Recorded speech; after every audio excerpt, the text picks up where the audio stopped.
دیکھتے تھے تو سارے صوبوں نے اپنی قدم اٹھانے شروع کر دیے. تو ایک کوئی سینٹرلائزڈ پلاننگ اس وقت نہیں تھی.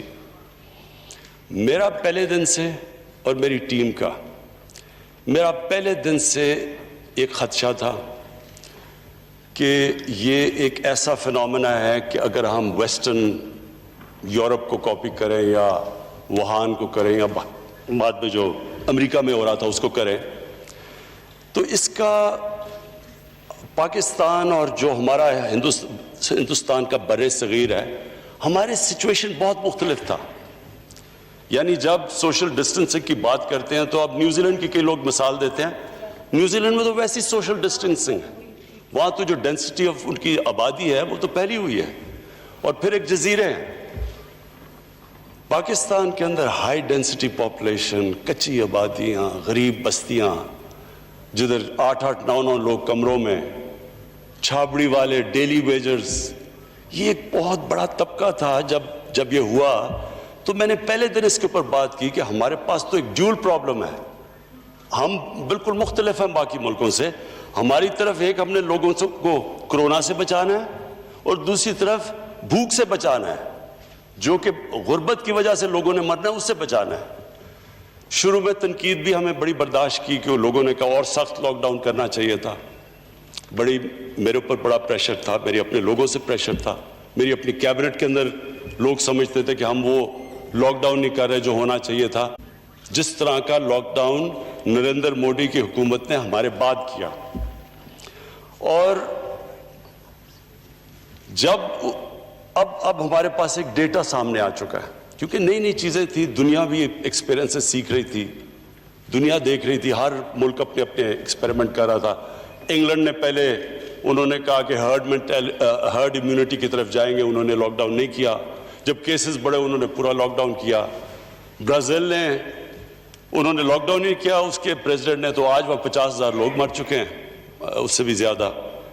تو ہر ملک اپنے کیونکہ کسی کو اندازہ نہیں تھا. میں آج ایک صرف اس کامنٹ کے اوپر آج بات کرنا چاہتا ہوں کہ بار بار یہ کہا جا رہا ہے کہ کنفیوژن تھی. اسپیکر صاحب, اگر کسی ملک کی گورنمنٹ میں کنفیوژن نہیں تھی وہ ہماری گورنمنٹ تھی. پہلے دن سے میں آج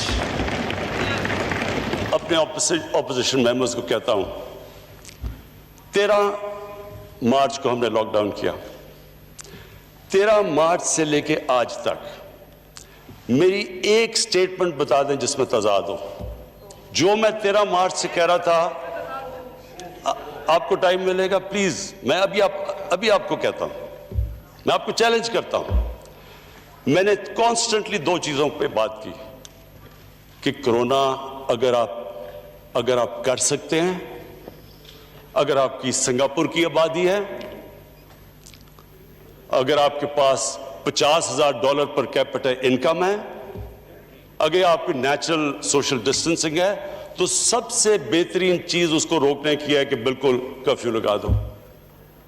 میں نے تو یہ پہلے دن سے کہا, لیکن میں نے یہ بھی کہا کہ جو ہمارا ملک کی کنڈیشنز ہیں ہمیں یہ سوچنا پڑے گا کہ اگر ہم یہ کرنے جا رہے ہیں تو وہ غریب طبقے کے اوپر کیا امپیکٹ پڑے گا. یہ کنسسٹنٹ میری سٹیٹمنٹس رہی ہیں. میں آپ کوئی اٹھا کے دیکھ, اب تو بڑا آسان ہے, سوشل میڈیا پہ ساری تقریریں آپ کے سامنے ہیں. کبھی کنفیوژن نہیں آئی. اور میں آج اپنی جو ٹیم, جو NCOC میں ہم نے ٹیم بنائی جس میں مختلف ڈاکٹرز بھی تھے, ہمارے ڈیٹا گیدر کرنے کے بھی لوگ تھے, اسد عمر وہ لیڈ کر رہے تھے, میں آج خاص ان کو خراج تحسین پیش کرتا ہوں کیونکہ یہ انہوں نے جس طرح کا وہ ادارہ تھا, اس ادارے کے اندر ہر روز ڈیٹا کلیکشن ہوتی تھی, دنیا کی ٹرینڈز دیکھی جاتی تھی, ڈاکٹرز کا ایکسپرٹ اوپینین آتا تھا اور وہ ڈاکٹرز کنسلٹ کرتے تھے باقی صوبوں کے ڈاکٹرز کو, باقی صوبوں کے ساتھ کوآرڈینیشن قائم کی. پہلے کوئی بھی ڈیٹا ہی نہیں تھا, ہمیں یہی نہیں پتا تھا کہ ہمارے پاس کتنے وینٹیلیٹرز ہیں پاکستان میں ہاسپٹل میں, کوئی کسی کو نہیں پتا تھا. ہمیں یہ کوئی اس طرح کے ہمارے پاس پاکستان میں انٹینسو کیئر بیڈز کتنے ہیں, ٹرینڈ سٹاف کتنا, یہ کوئی ڈیٹا اویلیبل نہیں تھا. یہ این سی او سی نے ہر روز میٹنگز کر کے ڈیٹا اکٹھا کیا, انہوں نے دنیا کی ٹرینڈز اس کے مطابق پھر کوشش اپنے ہمارے پیکیولر سرکمسٹانسز پہ کی. اسپیکر صاحب, اس کی وجہ سے میں تو ان کی داد دیتا ہوں کہ اس کی وجہ سے ہماری جو ڈیسیجن میکنگ تھی, ہمارے فیصلے تھے, وہ بالکل ان کے اندر تضاد نہیں آیا اور ہم کنسسٹنٹلی آگے بڑھے. اب وہ دیکھیں, دو طرف سے تنقید, ایک تنقید تو ایک طرف سے ہوئی کہ آپ نے پوری طرح لاک ڈاؤن لگا دینا ہے.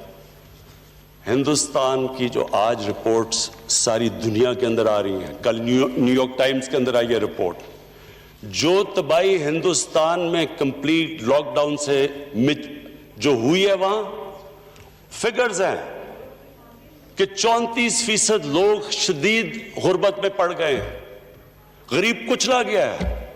لاک ڈاؤن لگایا, سوچا ہی نہیں کہ غریب آدمی کدھر جائے گا.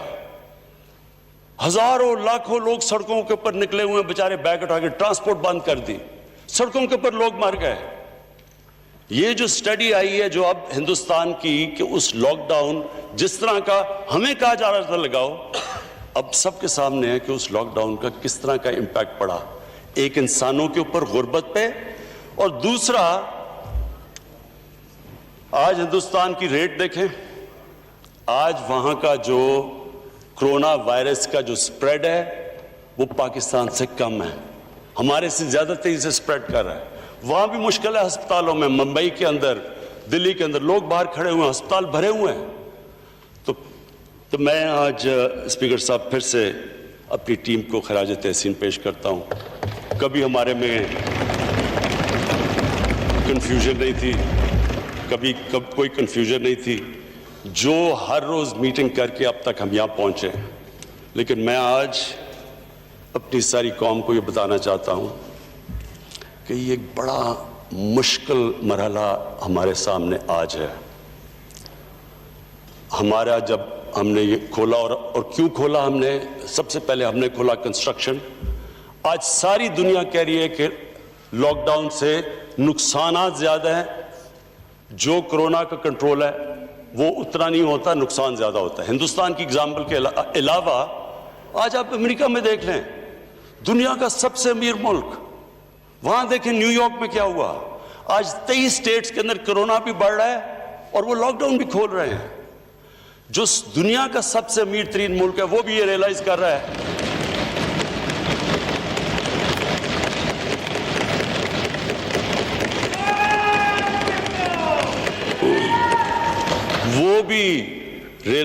رہا ہے کہ دنیا کی سب سے طاقتور اکانومی بھی جب آپ ایک اکانومی کو بند کرتے ہیں وہ بھی برداشت نہیں کر سکتی اس کے اثرات. تو ہم وہ تھے جنہوں نے سب سے پہلے بات سمارٹ لاک ڈاؤن کی کہ سارا 22 کروڑ لوگوں کو بند نہ کرو, smart lock down, hot spots دیکھو. یہ ساری ہماری این سی او سی کا کمال ہے کہ وہ انہوں نے پوری سٹڈی کر کے اپنے ملک کی کنڈیشنز میں جس طرح ہم چلے.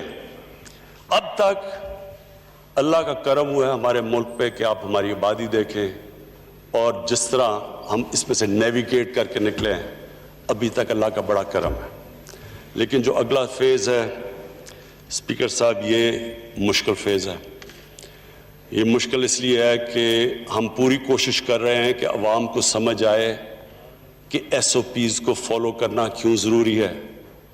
جو آپ جو بھی ایک فیکٹری کھولتے ہیں, ٹرانسپورٹ کرتے ہیں, جو بھی آپ اپنی کاروبار کی آپ ایکٹیویٹی جب کھولتے ہیں, اور وہ ہمارے لیے ضروری ہے کہ ہم نے روزگار دینا ہے لوگوں کو, وہ اس لیے ضروری ہے فالو کرنا کہ جب کلسٹرز ہوتے ہیں ہمیں پتہ ہے یہ بیماری پھیل جاتی ہے, تیزی سے پھیلتی ہے, اور ہمیں یہ بھی پتہ ہے کہ اگر یہ احتیاط نہ کی گئی تو ہمارے ہاسپٹلس پہ پریشر پڑ گیا ہے, اور اگر احتیاط نہ کی تو مزید اور پڑنے والا ہے.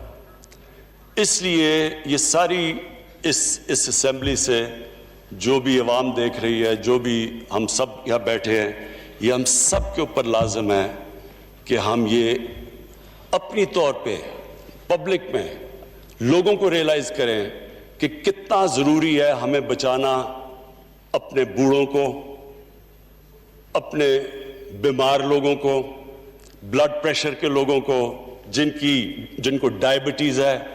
اصل میں تو جو سمارٹ لاک ڈاؤن کا مطلب یہ ہے کہ ان کو پروٹیکٹ کیا جائے. ہمیں پتہ ہے کہ عام لوگ ہمارے ماشاءاللہ ہمارے بھی یہاں بیٹھے ہیں جو لوگ ریکور کر بیٹھے ہیں اس سے، لیکن ہمیں یہ پتہ ہے کہ جن کے اندر کوئی بھی ویکنس ہو، یہ ایک ایسی بیماری ہے جو کہ ان کی جانیں خطرے میں ڈال دیتی ہے. تو اس لیے میں آج میں یہ بھی جو رشتہ دار ہیں، جن لوگوں کے آج آلموسٹ 4000 لوگ ہمارے اموات ہو چکی ہیں، اس سے ہم ان کے لیے دعا بھی کرتے ہیں، ہم افسوس کرتے ہیں، ان کے لیے دعا کرتے ہیں جو کہ اس بیماری کی وجہ سے گئے ہیں دنیا سے. لیکن یہ جو اگلا سٹیپ ہے یہ کرٹیکل اس لیے ہے کہ ہمارے پاس اب 2 راستے ہیں. اگر ہم احتیاط کر گئے تو انشاءاللہ جو ہماری فیسلٹیز ہیں وہ اتنی ہیں کہ ہمارا جو ہیلتھ سسٹم ہے وہ کوپ کر جائے گا. لیکن اگر ہم نے بے احتیاطی کی، اور مجھے افسوس سے کہنا پڑتا ہے ہم ہر روز رپورٹ آتی ہے اب ہمیں NCOC میں کہ کون سے صوبے میں، کون سے شہر میں، کون سے ایریاز کے اندر احتیاط کی جا رہی ہے اور کتنی کی جا رہی ہے، کتنی نہیں کی جا رہی. تو اس کے اوپر ایک تو ہم اپنی یہ والنٹیئر فورس ہے، ٹائیگر فورس، ان سب کو ہم نے لگا دیا ہے کیونکہ ایڈمنسٹریشن کے اوپر آگے بہت پریشر ہے، وہ تھک چکے ہیں، تو ان کو لگا دیا ہے SOPs کے اوپر. لیکن یہ ہم انفورس بھی کریں گے، اوپر سے ہمارے جو NCOC میں ہاٹ سپاٹس دیکھ رہے ہیں، سلیکٹیو ایریاز کو بند بھی کریں گے. لیکن میں آج یہ کہہ دوں کہ یہ اگر مہینہ ہم احتیاط سے گزار بیٹھے تو ہم انشاءاللہ اس کے برے اثرات سے بچ سکتے ہیں. ایک اور بات ہوئی جی کہ کرونا کے پیچھے ہم چھپ رہے ہیں اور اپنی جو ہماری کمزوریاں وہ چھپا رہے ہیں کرونا کے پیچھے. میں اسپیکر صاحب صرف فگر دینا چاہتا ہوں، آج ہی آئیے وہ فگر. آج IMF نے آج ان کی آفیشلی انہوں نے ان کی فگر نکلی ہے. دنیا کی اکانومی کو $12 ٹریلین کا نقصان ہو چکا ہے، اور جو انڈیویجول اکانومیز ہیں، انگلینڈ کی اکانومی، ان کا 20% ان کی اکانومی نیچے گر پڑی ہے، نیگیٹو گروتھ ریٹ میں چلی گئی ہے. ساری دنیا یہ کہہ رہی ہے کہ 100 سال کے اندر یہ سب سے بڑا اکنامک کرائسس آیا ہے. ہمیں یہ کہا جاتا ہے کہ جی اچھا انگلینڈ کے اندر تو چلے اکنامک کرائسس آ گیا، ان کے 40,000 لوگ مر چکے ہیں. لیکن اسپیکر صاحب اس کا کوئی تعلق ہی نہیں ہے کہ کتنی اموات ہوئی ہیں. لاک ڈاؤن کا تو صرف جتنی دیر آپ لاک ڈاؤن کرتے ہیں، اکانومی بند کر دیتے ہیں، وہ فرق نہیں پڑتا کتنی اموات ہوئی ہیں. پوائنٹ یہ ہے کہ اس کا اکانومی پہ کیا فرق پڑتا ہے. تو ہم نے جو 13 مارچ سے اکانومی بند کی اپنی، اور شکر ہے ہم نے پہلے کھولنی شروع کی جو کنسٹرکشن. آپ یہ دیکھ لیں کہ آج ہندوستان میں کیا ہوا ہے. سو پوائنٹ میں یہ کہہ رہا ہوں کہ اس سے یہ کہنا کہ آپ کی اکانومی کو فرق ہی نہیں پڑا، یعنی یہ اس کہیں بھی دنیا کے اندر آپ دیکھیں ساری دنیا کی اکانومی میں، یعنی دنیا ریسیشن میں چلی گئی ہے. $12 ٹریلین اگر دنیا کی اکانومی کو لاس ہوا ہے، اور ابھی یہ بھی نہیں پتا کہ کتنا اور لاس ہونا ہے. آج کوئی بھی پریڈکٹ نہیں کر سکتا کہ اس کو ریکور کرنے میں کتنی دیر لگے گی. آج کوئی یہ بھی نہیں بتا سکتا کہ کتنی انڈسٹریز ہمیشہ کے لیے بند ہو گئی ہیں جو ریوائیو ہی نہیں اب ہو سکتی. ساری دنیا کا جو سروس سیکٹر ہے، ٹورزم ہے، ایئر لائن سیکٹر ہے، ساری دنیا کے اندر وہ کرائسس پہ چلا گیا ہے، کیونکہ یہ لوگوں کو یہ نہیں پتا یہ کب سے پھر سے چلے گا. تو یہ جو کہنا مجھے عجیب لگا، یہ کہنا کہ جناب ہاں آپ چھپ رہے ہیں کرونا کے پیچھے. میں جی اب یہ سیکنڈ پوائنٹ پہ آ رہا ہوں. اکانومی کے اوپر بہت بات چیت ہوئی کہ ہماری اکانومی کا پہلے بہت برا حال تھا، ہم فیل ہو گئے تھے اکانومی کے اندر. تو میں آج اسپیکر صاحب ذرا پہلے بیک گراؤنڈ تھوڑی سی دے دوں کہ تحریک انصاف کی گورنمنٹ کو کس طرح کی اکانومی ملی تھی. یہ میں آپ کو فگرز دے رہا ہوں، یہ ساری اوتھینٹیکیٹ آپ کر سکتے ہیں کہ کیا ہمیں تو ایسے لگ رہا ہے کہ ہمیں کوئی سوئٹزرلینڈ کی اکانومی ملی تھی. ہم تو اسی میں پرفارم کرنا ہے جو ہمیں ملی تھی. ہمیں تو وہاں سے گیج کریں کہ کیا یہ آپ نے 0.0 سے شروع کیا تھا کہ آپ اوپر گئے یا مائنسز میں گئے. تو میں آپ کے سامنے صرف سٹیٹسٹکس رکھتا ہوں کہ یہ آپ کو خود ہی ایکسپلین کر دیں گے کہ اکانومی ملی کیسے تھی. سب سے بڑا پرابلم $20 ارب کا کرنٹ اکاؤنٹ ڈیفیسٹ تھا. میں عام لوگوں کو جو دیکھ رہے ہوں گے میں سمجھانا چاہتا ہوں, کوئی شاید کرنٹ اکاؤنٹ ڈیفیسٹ کو صحیح طرح نہ سمجھ سکے. دنیا جب کسی اکانومی کو دیکھتی ہے کہ کیا اس کی صحت اچھی ہے یا بری ہے, وہ صرف ایک فگر دیکھتی ہے. سب سے پہلی جو فگر دیکھتی ہے وہ دیکھتی ہے کہ کیا ایک ملک کے اندر ڈالر زیادہ آ رہے ہیں یا ملک سے باہر ڈالر زیادہ جا رہے ہیں. اگر آپ کے ملک کے اندر یہ کرنٹ اکاؤنٹ ڈیفیسٹ ہو تو اس کا مطلب کہ آپ کی اکانومی بیمار ہے. جو ہمیں اکانومی ملی یہ پاکستان کی تاریخ کا ان ڈالر ٹرمز سب سے بڑا ڈیفیسٹ تھا $20 ارب کا. اس کے بعد اور وہ کیوں ہوا, وہ ہوا بھی کیوں. ہماری جو ایکسپورٹس تھی وہ $20 ارب کے اوپر تقریباً سٹیگنیٹ کر گئی, لیکن جو امپورٹس تھیں وہ $60 ارب پہ چلی گئی. جب اتنا بڑا تضاد امپورٹ اور ایکسپورٹ پہ ہو تو اس کا سب سے بڑا امپیکٹ کدھر جا رہا تھا, ایکسچینج ریٹ کے اوپر. ڈالر کم ہو جاتے ہیں, ڈالر کی قیمت اوپر, روپے کی قیمت نیچے, تو پرابلمز تو سارے ادھر سے شروع ہو جاتے ہیں. جب ہم آئے تو سب سے بڑا مسئلہ کیا ہوا, مہنگائی. اب مہنگائی کیسے نہ ہوتی.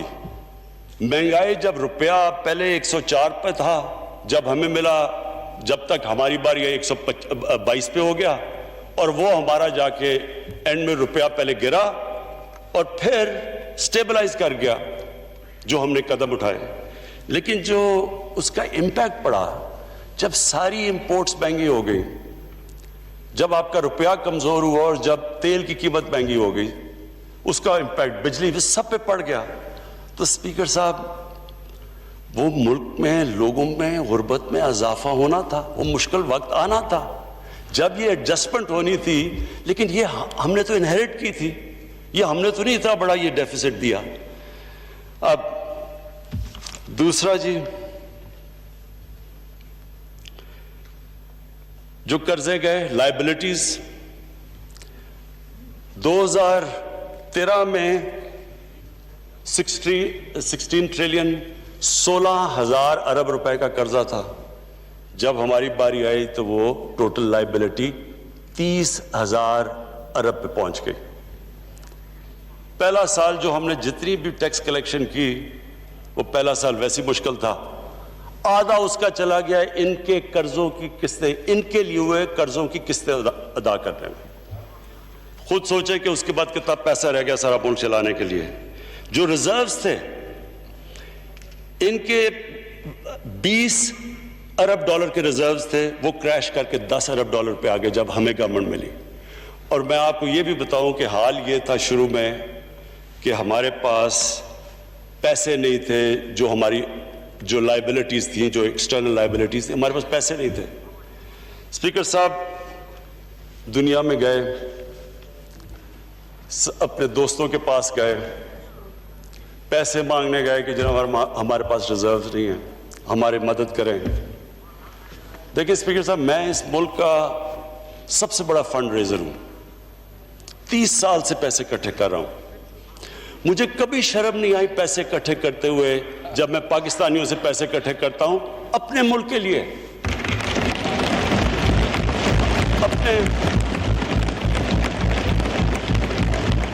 اپنے ہسپتالوں کے لیے, یونیورسٹی جس میں غریب بچے پڑھ سکتے ہیں. مجھے کوئی شرم نہیں آتی. سیلاب کے لیے, زلزلے کے لیے, تو اپنے لوگوں سے پیسے اکٹھے کر رہا ہوں, شوکت خانم کے لیے. لیکن اسپیکر صاحب جو مجھے شرم آئی جب ہم دوسرے لوگوں سے جا کے اپنے ملک کے لیے پیسے مانگے. میرے ساتھ لوگ, میرے ساتھ ٹیم تھی, شاہ جی میرے ساتھ تھے, اسد میرے ساتھ تھا. دیکھیں آپ جو مرضی کر لیں, آپ کا جتنا مرضی وہ خیر خواہ ہو, دوست بھی ہو, لیکن جب آپ ہاتھ پھیلاتے ہیں نا کسی کے سامنے، اس کی آنکھوں میں ایک لک آتی ہے، اور وہ صرف میرے لیے شرم کی بات نہیں، میرے ملک کے لیے ہے کہ میں ملک جب جا کے کسی سے پیسے مانگتا ہے، اور وہ ہم کیوں مانگ رہے تھے؟ ہمارے پاس پیسے نہیں تھے، ہم ڈیفالٹ کرنے کے سٹیج پہ آئے ہوئے تھے، تو ہم 3 مہینے تو لگے ہوئے، کبھی ایک ملک میں جا رہے ہیں، کبھی دوسرے ملک میں پیسے مانگنے کے لیے. اور اسپیکر صاحب، یہ ہماری وجہ سے نہیں تھا، یہ ہمارے ملک کی بدقسمتی کہ ہمارے جو اس ملک میں لیڈرشپ تھی. اب میں آپ کو ذرا مثال دیتا ہوں کہ ایک طرف تو یہ ہمارا حال تھا کہ پیسے مانگ رہے تھے، ذرا میں آپ کو صرف بتانا چاہتا ہوں کہ کیا یہ جو ایک جو ملک کا پرائم منسٹر ہوتا ہے وہ ملک کے باپ کی طرح ہوتا ہے، قوم اس کے بچے ہوتے ہیں. میں سمپل سوال آپ سے پوچھتا ہوں کہ کیا اگر میرے بچے بھوکے ہیں، اگر میں بچوں کو صحیح علاج نہیں کروا سکتا، تو کیا میں ایک بادشاہ کی طرح رہوں گا اور بچے میرے بھوکے رہیں گے؟ کیا میں اپنے خرچے نہیں کٹ کروں گا؟ میں صرف آپ کو یہ اس لیے بتا رہا ہوں کہ یہ مائنڈ سیٹ ریفلیکٹ کرتا ہے. اسپیکر صاحب، میں واشنگٹن گیا، ٹوٹل پیسہ جو میں نے خرچ کیا $67,180. یہ میرا سارا ٹرپ کا تھا. ٹھہر جائے ایک منٹ پہلے. نواز شریف نے وہی ٹرپ کی واشنگٹن کی، $549,000. آصف زرداری نے وہ ٹرپ کی $752,000. اب میں صرف یہ پوچھ رہا ہوں کہ کیا وہاں جانے سے، اتنے زیادہ پیسے خرچ کرنے سے، کیا ان کے حکمرانوں نے سمجھا ہوگا کہ یہ جو کتنے زبردست لوگ ہیں، یہ کتنے بڑے ہوٹل میں ٹھہر رہے ہیں؟ ایک طرف آپ پیسے مانگ رہے ہیں ان سے، دوسری طرف آپ اس طرح ٹھہر رہے ہیں. میں آپ کو کہتا ہوں کہ ویسٹرن ڈیموکریسی کے لیڈر اتنا پیسہ خرچ نہ کرے جو یہ ہیں. آگے آ جائے جی. UN کی وزٹ، آصف زرداری نے خرچ کیا $1.3 ملین، $13 لاکھ. نواز شریف نے خرچ کیا $11 لاکھ. شاہد خاقان عباسی نے کیا $7 لاکھ. وہی ٹرپ میں نے $162,000 پہ کی، $1,62,000. 10 گنا زیادہ فرق. ڈیووس گئے، ڈیووس میں جناب گیلانی صاحب گئے تو انہوں نے $460,000 پہ کی. نواز شریف نے $762,000 پہ کی. شاہد خاقان عباسی نے $561,000 پہ کی، اور میں نے کی $68,000 پہ. میں صرف اسپیکر صاحب، میں آپ کے لیے صرف یہ اس لیے کہہ رہا ہوں، میں صرف آپ کے لیے کہہ رہا ہوں، میں آج یہ صرف پوچھنا چاہتا ہوں کہ کیا جب آپ ایک مقروض ملک، جو میں آپ کو بتا رہا ہوں قرضے لے رہے ہیں، اور میں آپ پھر سے کہتا ہوں، جب شرم آتی ہے، کیوں مجھے اپنے لیے تو علیحدہ، جو میری قوم، وہ کیا سمجھتے ہوں گے ہماری قوم کو.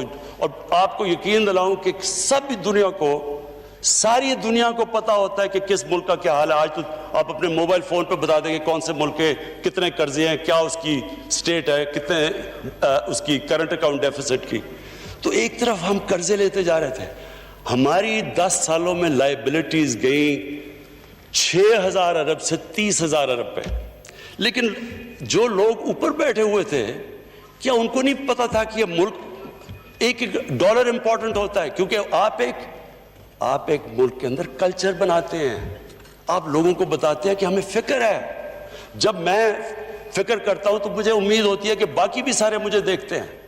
میں نے اگر اپنا یہ جو سٹاف تھا میرا پرائم منسٹر ہاؤس کا، 534 کام کرنے والے تھے، وہ آدھے کر دیے، پیسہ ہم نے کم کر دیے،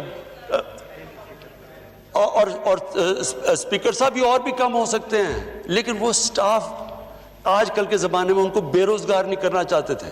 ہم اور بھی کم کر سکتے ہیں. ہر جگہ جب کہ کہیں بھی دنیا میں جب ایک آسٹیریٹی ایک ملک مشکل میں آتا ہے تو ایک پھر حکمرانوں اپنی اگزامپل سے لیڈ کرتے ہیں. وہ یہ نہیں کرتے کہ خود پیسے اور لوگوں کو کہیں کہ وہ پیسے نہ خرچ کریں. آگے آ جائے جی اسٹیٹ بینک کی بوروئنگ جو ہمیں ملا 6 ٹریلین روپیہ خرچ کیا, 6,000 ارب روپیہ سپریم کورٹ سے لیے جو ہم نے ختم کر دیا, ہم نے کوئی بورنگ نہیں کی. پھر جی جو 70% جو قرضے تھے 70% وہ شارٹ ٹرم تھے, ہم نے آ کے الٹا کر دیا. ہمارے آج 76% قرضے لانگ ٹرم ہو گئے, ہم نے وہ چینج کر دیا ڈیٹ کا, کیونکہ شارٹ ٹرم زیادہ مہنگے ہوتے ہیں. میں صرف یہ یاد کرا رہا ہوں کہ یہ سچویشن تھا کیا. سرکولر ڈیٹ انہوں نے 2013 میں ساری سرکولر ڈیٹ 480 یا جتنی بھی تھی انہوں نے واپس کر دی. اس کے بعد جب ہمیں ملی گورنمنٹ 1.2 ٹریلین روپیز کی سرکولر ڈیٹ پہنچ گئی, 1200 ارب. کانٹریکٹس اب ہم پھنس کیسے گئے؟ سارے کانٹریکٹس پہلے کے سائن ہوئے ہیں. ہمارے دور میں تو مجھے کریکٹ کر دے اگر عمر یوں پہ بیٹھا ہے کہ ہمارے دور میں تو ایک ونڈ پاور کے کانٹریکٹ ہیں جو کہ 4 یا 5 سینٹ پہ ہوئے ہیں, باقی تو سارے پرانے کانٹریکٹس تھے. تو ایک تو ادھر پھنس گئے, بجلی مہنگی پروڈیوس ہو رہی ہے, بیچ رہے ہیں سستے, بیچ میں سرکولر ڈیٹ آ گئی. اس کے بعد گیس کے 15 سال کا کانٹریکٹ ہم نے LNG کا کر لیا, وہ ہم نے تو نہیں کیا. اب وہ گیس اسے آدھی قیمت کی بک رہی ہے, اس سے بھی کم, لیکن ہم 15 سال ہم نے تو نہیں کیا. تو یہ لائبلٹیز کے ساتھ, تو میں یہ صرف پہلے بتانا چاہتا ہوں کہ اس بوجھ کے ساتھ پاکستان ملا تھا. جو مجھے یہ بتایا جا رہا تھا کہ جناب یہ تو سارا کچھ کیا, یہ جواب ہمارے سے مانگے جا رہے, جواب تو ان کو دینے چاہیے جو اس سٹیٹ پہ پاکستان چھوڑ کے گئے تھے. اب ہم نے کیا کیا؟ ہمارا کرنٹ اکاؤنٹ ڈیفیسٹ, جو میں پھر سے سب کو کہتا ہوں کہ ایک چیز ہوتی ہے جب دنیا آپ کو طرف دیکھتی ہے تو وہ دیکھتی ہے کہ کیا آپ کا کرنٹ اکاؤنٹ سرپلس پہ ڈیفیسٹ پہ. 20 ارب ڈالر سے آج 3 ارب ڈالر پہ ہماری کرنٹ اکاؤنٹ ڈیفیسٹ آیا. پرائمری ڈیفیسٹ کا مطلب یہ کہ آپ نے اپنے خرچے اور اپنی آمدنی کو بیلنس, نقصان میں فائدے میں ہے. پرائمری مائنس قرضے, یعنی جو آپ نے قرضوں کی قسطیں ادا کرنی ہے جو کہ قرضے پچھلوں نے لیے ہوئے تھے. اس باری ہمارا پرائمری ڈیفیسٹ سرپلس پہ تو نہیں آیا لیکن لیول ہو گیا, ہمارا پرائمری ڈیفیسٹ ختم ہو گیا. اور میں سمجھتا ہوں یہ اس لیے کہ ہم نے ساری اپنی آسٹیریٹی کیمپین کی, ہم نے اپنے خرچے کم کیے, میں اپنی ہماری گورنمنٹ کے, ہماری فیڈرل گورنمنٹ کے خرچے کم کیے. ہم نے پاکستان آرمی کو کہا, پہلی دفعہ پاکستان کی فوج نہیں, یہ دوسری دفعہ ہے کہ انہوں نے ریل ٹرم سے اپنے خرچے کم کیے, جبکہ ہندوستان اپنے خرچے بڑھا رہا ہے. اس لیے کہ سارے ملک نے فیصلہ کیا کہ ہمارے پاس پیسے نہیں ہیں.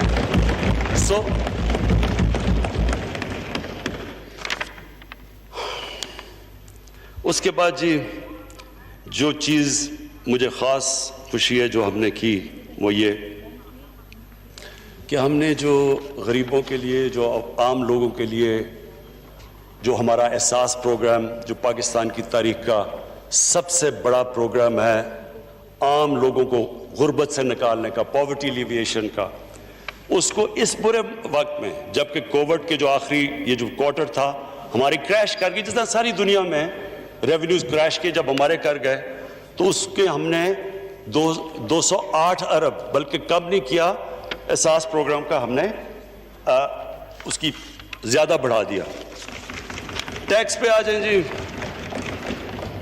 پچھلے 3 سال میں سب سے زیادہ ٹیکس اکٹھا ہوا 17% پہ. کووڈ سے پہلے جب یہ کرونا وائرس کی لاک ڈاؤن نہیں ہوا تو ہمارا 17% ہمارا ٹیکس کی گروتھ تھی. ہمارا نان ٹیکس ریونیو 33% بڑھا. ہماری فورن ڈائریکٹ انویسٹمنٹ 1 ارب ڈالر سے گئی 2.1 ارب ڈالر پہ ڈبل ہوئی فورن ڈائریکٹ انویسٹمنٹ. ہماری ریمیٹنسز میں 3% اضافہ ہوا.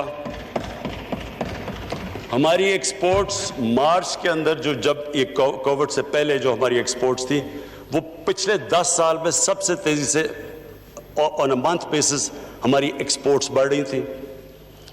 اور ہماری جو ریٹنگ تھی, جو کہ دنیا کی ریٹنگ ایجنسیز ریٹ کرتی ہیں ملک کو, ہماری B3 پازیٹیو چلی گئی, یعنی کہ دنیا ریکگنائز کرنا شروع ہوگی کہ اکانومی ہماری امپروو کر گئی ہے. اور اب تک ہم 5,000 ارب روپے قرضے واپس کر چکے, جو قرضے پچھلی حکومتوں نے لیے.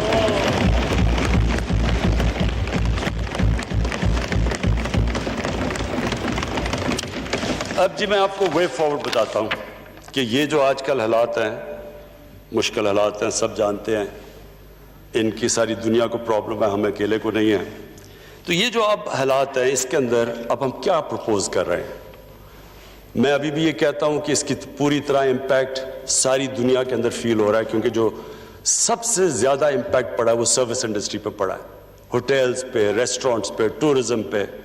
ہمارے علاقے ہیں کئی, اور مجھے خاص طور پہ افسوس ہوتا ہے ہمارے جو پہاڑی علاقے ہیں وہاں صرف وہ ڈپینڈ کرتے ہیں, ناردرن ایریاز ہیں ہمارے, وہ ڈپینڈ کرتے ہیں کہ 4-5 گرمیوں کے مہینے میں جو وہ اپنی آمدنی اکٹھی کرتے ہیں. تو اس وقت جو سب سے بری طرح یہ علاقہ متاثر ہوا ہے اس کے ساتھ. ہماری کوشش تو ہے کہ ہم کسی طرح SOPs کے ساتھ تھوڑی ٹورزم کھولیں, لیکن ہر وقت پریشر پڑا ہوا ہے کہ ایک طرف ہمیں فکر ہے کہ وہ کرتے تو کرونا اوپر نہ چلی جائے, دوسری طرف لوگوں کی جانیں بچائیں, لوگ بھوکے نہ مر جائیں. تو یہ سب سے, تو ابھی ہم کوئی پریڈکٹ نہیں کر سکتے کہ اس کا اتنا کتنا فال آؤٹ آئے گا. تو ہم اس کے لیے ویسے میں کہنا چاہتا ہوں کہ پوری طرح ہم تیار بیٹھے ہیں.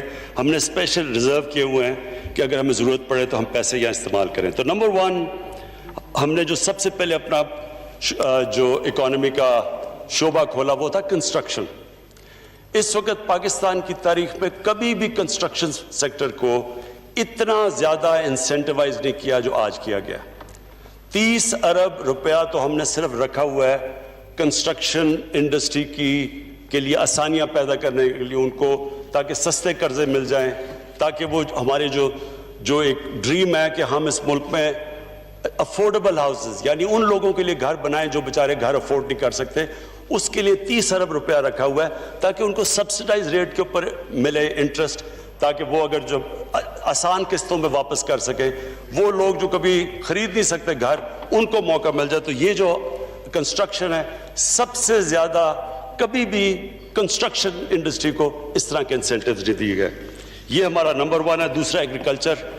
اب تک 50 ارب روپیہ ہم نے رکھا ہے. ہم نے ان کی کھادوں کی قیمتیں بھی ہم نے سبسڈائز کی ہیں, پانی کے اوپر بھی کام کر رہے ہیں. لیکن یہ ایگریکلچر جو سیکٹر ہے اس گورنمنٹ نے فیصلہ کیا ہے, ابھی فخر امام نے آپ سے پتہ نہیں کتنی اس کے پر تفصیل میں بات کی ہے, ہماری اب ساری کانسنٹریشن یہ ہے کہ کنسٹرکشن اور ایگریکلچر کو ہم آج پرائیورٹائز کریں اور اس کے اوپر پورا زور لگائیں.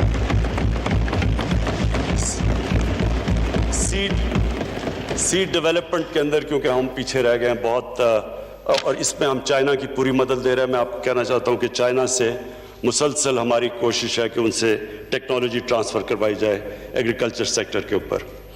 ہم نے جو اپنا PSDP ہے, اس مشکل حالات میں بھی ہم نے اپنا PSDP کو کم نہیں کیا, اور ہم نے اپنے نان ڈیولپمنٹ ایکسپینڈیچر کے اوپر کٹس ڈالے ہیں. لیکن PSDP اس لیے نہیں ہم نے کم کیا کیونکہ ہم چاہتے ہیں کہ اس سے اکانومی ہماری چلنی شروع ہو اور لوگوں کو روزگار ملے. ہمارا جو تیسرا انڈسٹری کے اندر جب تک ہم اپنی ایکسپورٹس نہیں بڑھاتے, ہم اسی کرائسس کے اندر جو اب تک پھنسے ہیں, یہ کرنٹ اکاؤنٹ ڈیفیسٹ میں پھنسے رہیں گے. تو ہم انڈسٹری کے لیے ہزاروں را مٹیریل ہیں جو کہ آپ کو حماد آپ کو بتا دیں گے کہ جن کے اوپر سے ہم نے بالکل ڈیوٹی اٹھا لی ہے تاکہ ہمارا کاسٹ آف ڈوئنگ بزنس کم ہو, تاکہ ہماری انڈسٹری ریوائیو ہو.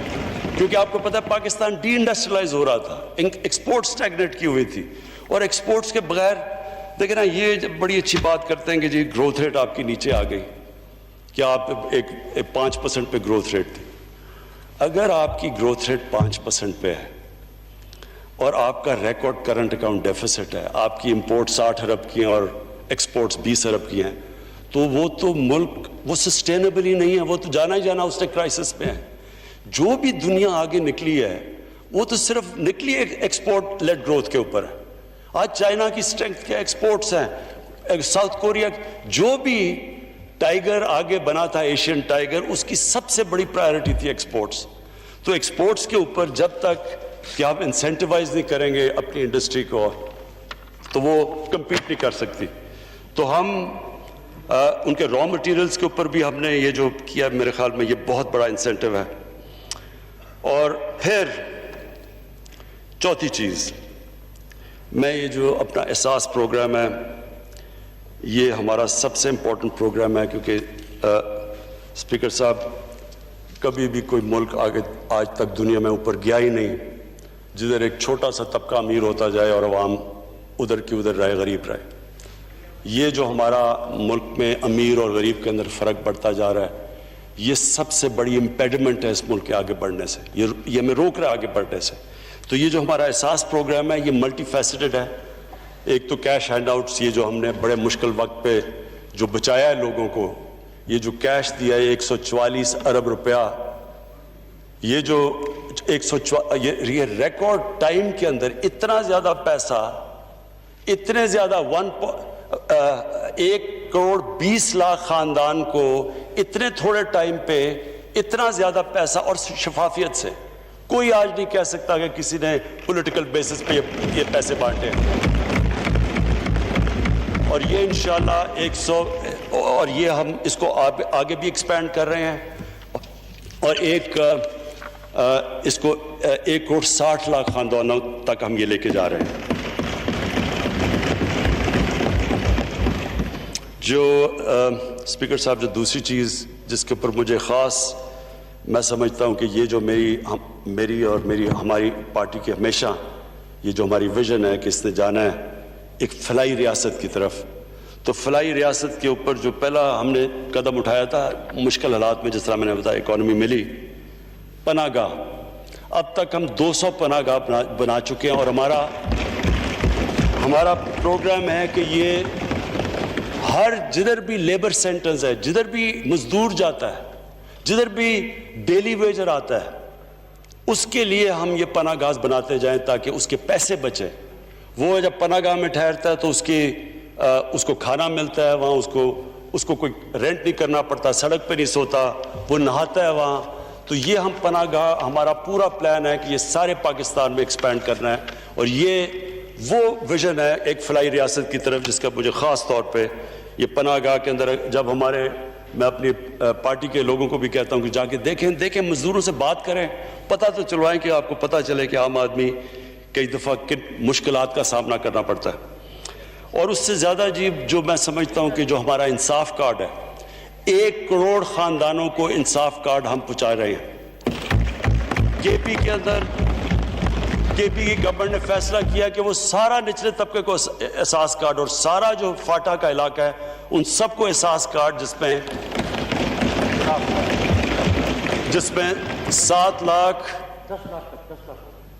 پہلے 7,20,000 تھا, تو وہ 10 لاکھ پہ ہے.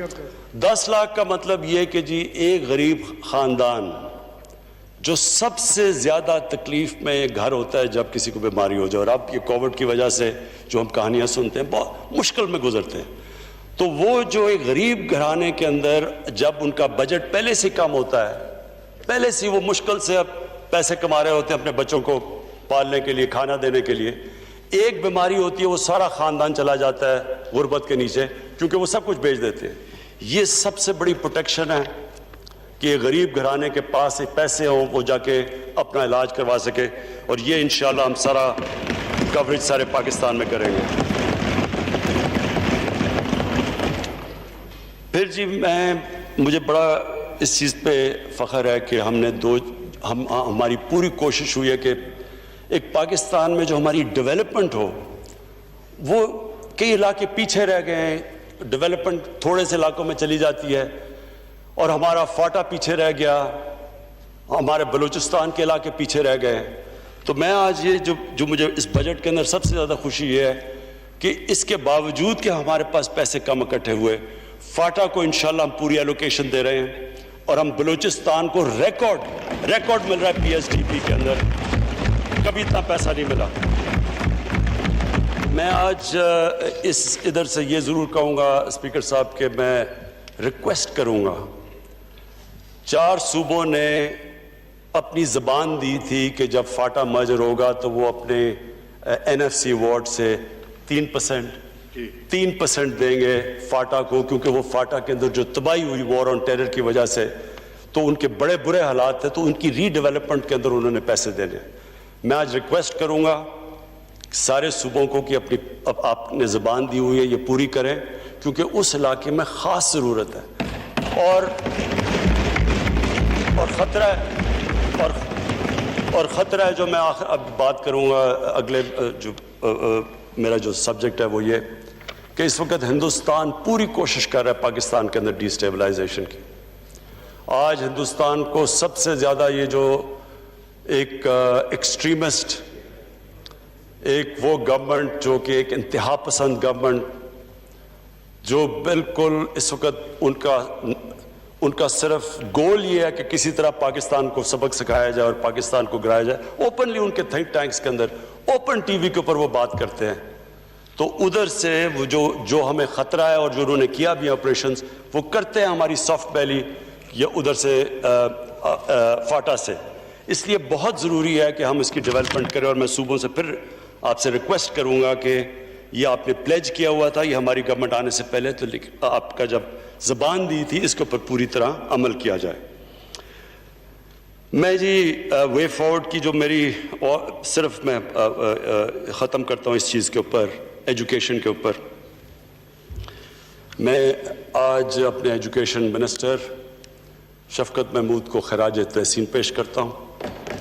ابھی میں بتایا نہیں کیوں، میں اس لیے خراج تحسین پیش کرتا ہوں کہ انہوں نے وہ 2 کام کیے ہیں جو مجھے افسوس سے کہنا پڑتا ہے کہ کبھی کسی نے اس کی طرف توجہ نہیں دیا تھی، تو ان کی پولیٹیکل ول نہیں تھی۔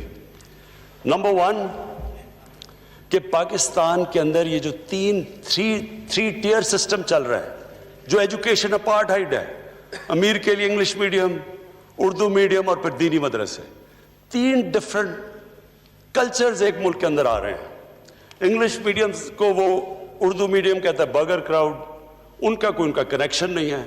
دینی مدرسے کچھ اور سوچتے ہیں ان کی۔ یہ پہلی دفعہ ہوا کہ پہلی چیز ایک کور ایجوکیشن سلیبس انشاءاللہ مارچ 2021 میں سارے پاکستان میں لاگو ہو جائے گا۔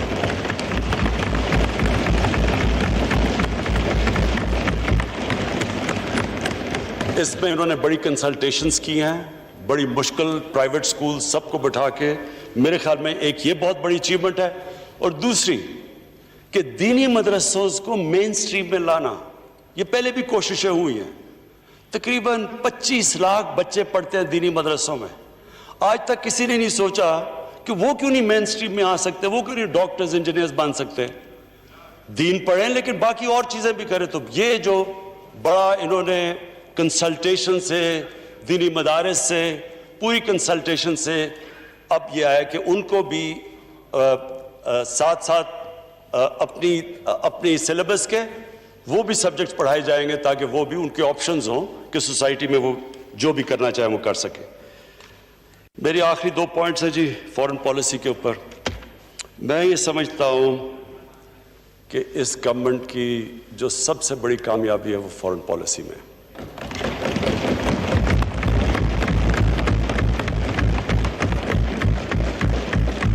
اسپیکر صاحب، پہلے تو میں امریکہ کے ساتھ اپنی تعلقات کے اوپر بات کر دوں۔ امریکہ سے جس طرح ہم نے وار آن ٹیرر میں ان کا ساتھ دیا، اور جو ذلت اٹھانی پڑی میرے ملک کو، میں نہیں سمجھتا کہ کبھی بھی کوئی ملک ایک وار آن ٹیرر میں ساتھ دے اور ان کا ساتھ دے، اور وہ برا بھلا بھی ہمیں کہیں، کامیاب افغانستان میں نہ ہو تو وہ بھی پاکستان ذمہ دار ہے، اوپنلی۔ مجھے کبھی نہیں بھولتا وہ بھی ایک ہمارے پاکستانیوں کے لیے بڑے 2 شرمندہ واقعات جس میں ہم سب بڑے شرمندہ ہوئے۔ ایک ہوا جی اسامہ بن لادن کو انہوں نے امریکن نے آ کے ایبٹ آباد میں مار دیا، شہید کر دیا۔ اس کے بعد کیا ہوا؟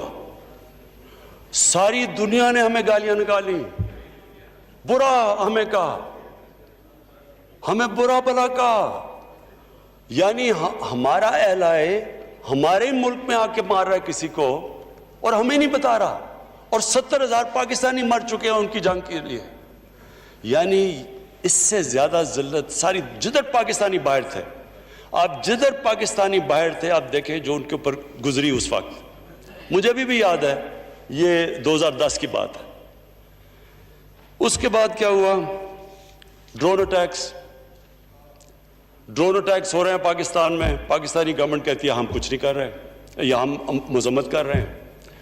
سینیٹر کارل لیون، یہ یہاں اخباروں کے اندر فرنٹ پیج میں آیا، سینیٹر کارل لیون سینٹ کی اوپن کمیٹی، فورن ریلیشنز کمیٹی کی ہیئرنگ کے اوپر کہتا ہے، ایڈمرل ملن سے پوچھتا ہے کہ جی آپ یہ کیوں یہ پاکستانیوں کو یہ کیوں آپ ڈرون اٹیکس کرتے ہیں جب پاکستانی گورنمنٹ آبجیکٹ کرتی ہے، جب مذمت کرتی ہے، آپ کیوں کر رہے ہیں؟ ایڈمرل ملن کہتا ہم پاکستان کی گورنمنٹ کی اجازت سے ڈرون اٹیکس کر رہے ہیں۔ وہ آگے سے کیا کہتا؟ میں یہ جو کہتا ہوں کہ جو ہم نے یہ 10 سالوں میں ذلت، یہ جو سارا وار آن ٹیرر کے اندر، کہ ہمیں یہ نہیں پتا تھا کہ ہم ان کے ایلائی ہیں یا ان کے دشمن ہیں۔ وہ آگے سے کہتا کہ یہ پاکستانی گورنمنٹ کیوں اپنے لوگوں سے جھوٹ بولتی ہے، کیوں نہیں سچ بولتی ان کے ساتھ، کیوں یہ ڈبل فیسڈ ہے؟ دیکھیں قوم کو آخر میں تو قوم ہی پڑھ رہی تھی، باہر پاکستانی۔ آپ کو میں بتاؤں ہمارا بہت بڑا اثاثہ، میں سمجھتا ہوں اس ملک کے بہت بڑا ٹیلنٹ باہر بیٹھا ہوا ہے، کم از کم 80-90 لاکھ پاکستانی باہر ہیں، اس میں مزدور ہیں، محنت کش ہیں، لیکن کئی پروفیشنلز ہیں، پڑھے لکھے لوگ ہیں، تو وہ جو وہاں ان کو فیس کرنا پڑا اس سے۔ اسپیکر صاحب، جب سے ہماری حکومت آئی ہے، آج ہماری امریکہ سے ریلیشن شپ جو ہماری کنسسٹنٹلی فارن پالیسی تھی، جو ہماری پالیسی تھی کہ ہم امریکہ کی جنگ میں شرکت نہیں کریں گے، ہم صرف پیس ٹاکس میں، ہم امن میں شرکت کریں گے، ہم جنگ میں شرکت نہیں کریں گے۔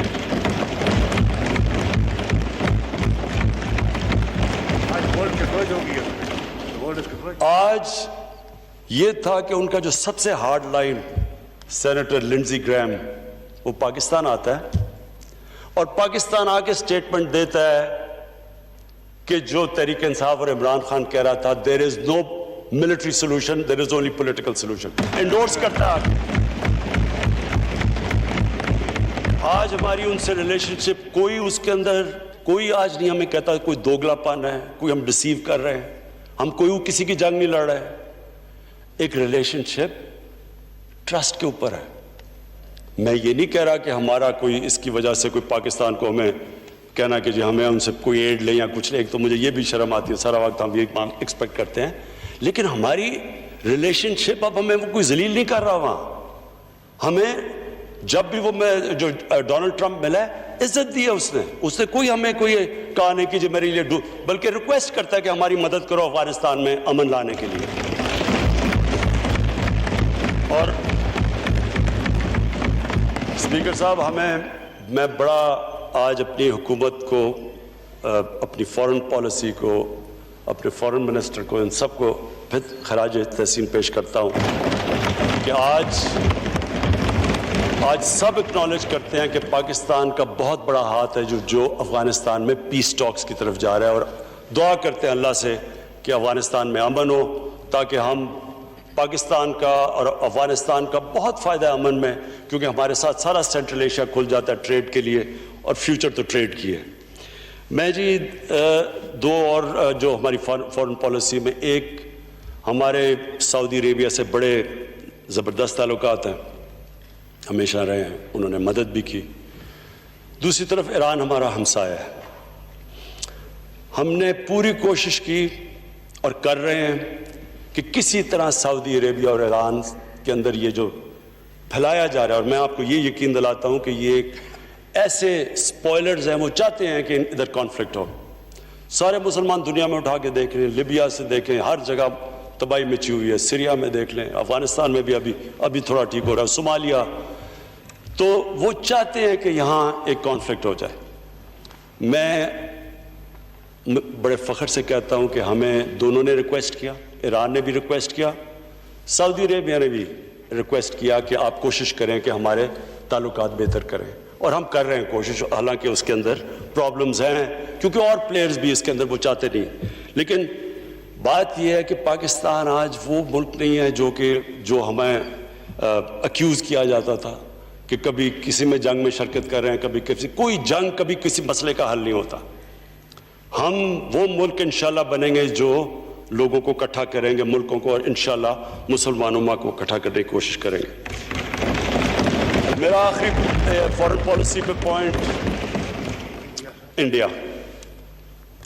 دیکھیں جی, میں نے یہاں جب پہلے تو ہم نے کوشش کی ہندوستان سے, آپ سب کو پتہ ہے, کیونکہ میں نے بات بھی کی نریندر مودی سے کہ کشمیر کا ہمارا ایشو ہے, تو یہ ہم بات چیت سے حل کر لیں. اور ٹریڈ میں اگر ہمارا کشمیر کا ایشو حل ہو جائے تو بہت بڑی ایڈوانٹیجز ہیں, دونوں ملکوں کو بڑی ایڈوانٹیجز ہیں. غربت اگر کم کرنی ہے تو ٹریڈ آپس میں کر دو. ساری دنیا میں یہ ثابت ہوا ہے کہ جتنی ٹریڈ بڑھتی ہے اتنی اسٹینڈرڈ آف لیونگ اوپر چلی جاتی ہے. ہمیں شروع میں سمجھ بھی نہ آئے کہ یہ ریلیکٹنس بڑی وہاں تھی,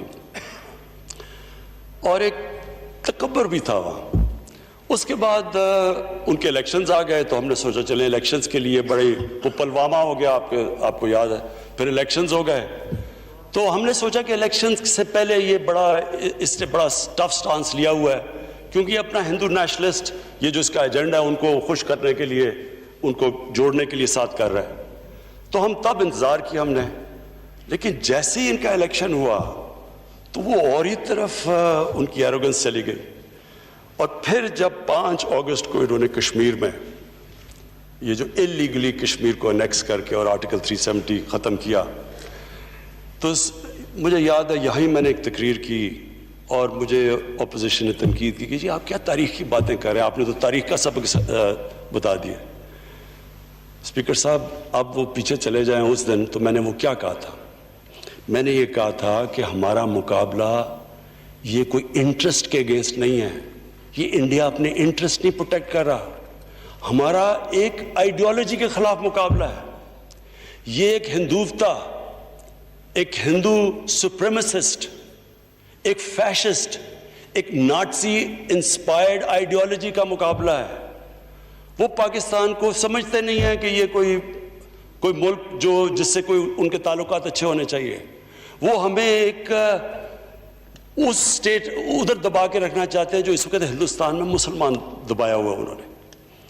تو اسپیکر صاحب, میں نے تو یہ تب بھی یہ کہا کہ اس کے بڑے سیریس ریپرکشنز ہیں, کیونکہ یہ جس طرف اب جا رہے ہیں, اور آپ نے دیکھا ہوگا کہ اب انہوں نے کئی جگہ پہ پاکستان کے کشمیر کو, اپنے آزاد کشمیر کو اندر شامل کیا ہوا ہے, کیونکہ ان کی سوچ کچھ اور ہے. اور اس کے بعد میں یونائٹڈ نیشنز گیا, ادھر میں خود لیڈرز کو ملا, سارے ہیڈز, ٹرمپ انکلوڈڈ, جس نے کہا میں کشمیر میں میڈیٹ کروں گا, سب کو میں نے سمجھایا کہ ہندوستان میں ایک بہت بڑا ایک عذاب آ گیا ہے, صرف مسلمانوں پہ نہیں, یہ ہندوؤں کے اوپر بھی بہت بڑا عذاب ہے. یہ جو آدمی آ گیا ہے یہ ایک فنیٹک ہے, جس نے گجرات میں جو کیا تھا, ایک چیف منسٹر نے اجازت دی 3 دن کے لیے, مسلمانوں کو جس طرح قتل کیا, عورتوں کو ریپ کیا, 1 لاکھ لوگ ریفیوجی ہوئے, تبھی سمجھ آ جانی چاہیے تھی یہ نارمل آدمی نہیں ہے. اور میں نے پوری کوشش کی, میں گیا جو امریکہ کا جو سب سے بڑا جو اخبار ہے نیو یارک ٹائمز, جو کہ اوپینین میکنگ اخبار ہے, اس کے سارے ایڈیٹوریل بورڈ کو میں نے سمجھایا چیک کریں کہ یہ RSS کی کیا کنیکشنز تھی نازیز کے ساتھ, ہٹلر کے ساتھ, یہ کیسے ایڈمائر کرتے تھے. انہوں نے خود تحقیقات کی. آج آپ دیکھیں, یہ 5 اگست سے آج تک لے لیں, کبھی انٹرنیشنل میڈیا اور امریکن میڈیا میں کبھی بھی ہندوستان کو وہ کرٹیسزم نہیں ہوئی, وہ جو انہوں نے کشمیر کے لیے نہیں بولے جو آج وہ بول رہے ہیں. کبھی بھی ہندوستان کو انٹرنیشنل میڈیا میں وہ کنڈیمنیشن نہیں ہے جو آج مل رہی ہے. کبھی پاکستان کو آج بنگلہ دیش کے بننے کے بعد یہ پہلی دفعہ ہے کہ پاکستان کو باہر بہتر میڈیا ملتا ہے بنسبت ہندوستان کے. 1965 کے بعد یونائٹڈ نیشنز کی سیکورٹی کاؤنسل میں دو دفعہ یہ ایشو اٹھایا گیا. اس سے پہلے کبھی ایک ڈیڈ ایشو تھا, اور یہ ہماری بہت بڑی کامیابی تھی اسپیکر صاحب کہ خود وہاں میڈیا سے انٹریکٹ کیا. جب میں نیو یارک تھا, یونائٹڈ نیشنز کی سیکورٹی کاؤنسل میں نے یہ اٹھایا, یہ کشمیر کا سمجھایا لوگوں کو RSS کا. اور اس سے آج آپ دیکھیں کہ سارے جتنے بھی جو اسٹیبلشڈ ویسٹرن اخبار ہیں سب کے اندر ان کو جو اب جو یہ RSS کو کہا جاتا ہے کہ جو کیسے انہوں نے تباہی مچا رہی ہے, سیکولرزم کی ختم وغیرہ وغیرہ, تو یہ ایک ہمارا بہت بڑا کریڈٹ تھا. لیکن مجھے صرف افسوس سے یہ کہنا پڑتا ہے کہ جب وہ UN سے ہم وہ پورا امریکہ کا ٹور سے واپس آئے اور ہمارا کام تھا کہ اب اس کو اور آگے لے کے جاتے ہیں, تو یہاں ایک ڈرامہ شروع ہو گیا کہ جناب وہ گورنمنٹ جا رہی ہے, کنٹینر آ گیا, سب آ گئے. وہ سارا ایک مہینے کے لیے جو پیک جانا چاہیے تھا کشمیر ایشو کا, انفارچونیٹلی وہ نیچے چلا گیا. لیکن میں آپ کو یہ کہنا چاہتا ہوں کہ یہ کشمیر ایشو آج دنیا کے اندر ادھر پہنچ گیا ہے. خاص طور پہ نریندر مودی نے پھر وہ حرکتیں کی, وہ جو اس نے 2 لیجسلیشن پاس کی خاص طور پہ مسلمانوں کو کرنے کے لیے. اور پھر جب ٹرمپ آیا تو ٹرمپ کے دوران جو پروگرام ہوا جو انہوں نے مسلمانوں کا قتل عام کیا, تو یہ دنیا میں اب ایشو بن چکا ہے. اب ہمارا کام ہے, ہم اس پورا پلان کر رہے ہیں کہ اس ایشو کو ہم آگے لے کے جائیں. کشمیر ایشو ایک ایسا ہے جی کہ میرا اپنا میری جو اپنی سمجھ ہے, ہو سکتا ہے میں غلط ہوں, میرے خیال میں یہ پوائنٹ آف نو ریٹرن پہ پہنچ گیا. ہندوستان جو 8 لاکھ فوج وہاں رکھ کے ان کو دبانے کی کوشش کر رہا ہے, یہ انسسٹینیبل ہے. اور اس نے کیا کہ کشمیریوں کو بالکل ایلینیٹ کر دیا ہے. اب کوئی بھی لیڈرشپ جو پرو انڈیا ہوگی وہ کشمیر میں چل ہی نہیں سکتی. بندوق کے زور پہ وہ کتنا چلے جائیں گے, 80 لاکھ لوگوں کو اس طرح دبا کے, یہ انسسٹینیبل ہے. اور میرے خیال میں کہ یہ انشاءاللہ یہ کووڈ کے بعد یہ جب یہ ختم ہوتی ہے تو یہ اب رک نہیں سکتی موومنٹ. میں آخر میں اپنی کنکلوڈ کرتا ہوں تقریر. اسپیکر صاحب, کوئی بھی قوم ایک ویژن کے بغیر نہیں چلتی. وہ سیئنگ ہے کہ نیشنز وداؤٹ اے ویژن ڈائی. اس ملک کی ایک ویژن ہے, یہ کسی ویژن کے لیے ملک بنا تھا. یہ آپ فاؤنڈنگ فادرز کی سب کی سٹیٹمنٹس پڑھ لیں تو وہ ساروں نے ایک اسلامی فلاحی ریاست, اور جب اسلامی فلاحی ریاست کی بات کرتے ہیں تو وہ ہمیشہ 1500 سال کی تاریخ میں مسلمان مدینہ کی ریاست کی طرف دیکھتا ہے. میری اور میری پارٹی کی وہ ہے ویژن کہ ہم نے پاکستان کو مدینہ کی ریاست کے اصولوں پہ کھڑا کرنا ہے. اب